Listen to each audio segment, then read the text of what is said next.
Welcome back. In the previous lesson, we saw how emotional dependence leads to seeking reassurance. You look for signals to restore stability. Now we move further. Because when those signals are not always available, something else begins to happen. The mind does not stay still. It starts to fill the gap. And here is the question guiding this lesson. Why does the mind begin to overthink when clarity is missing? It starts when there is no clear answer, a delayed response, a short message, a change in behavior. The situation is incomplete, and that incompleteness creates space. The mind does not like that space, so it begins to fill it.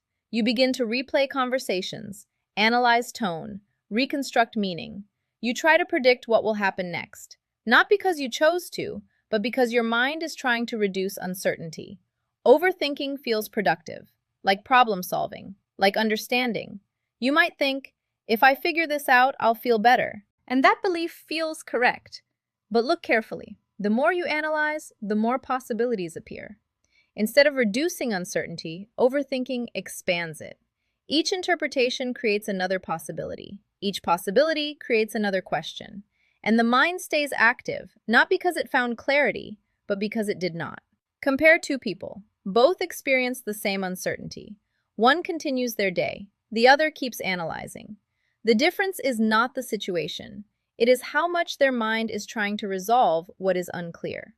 You see this across contexts. In relationships, people replay messages and interactions. At work, they analyze feedback or silence. In social settings, they interpret tone and behavior.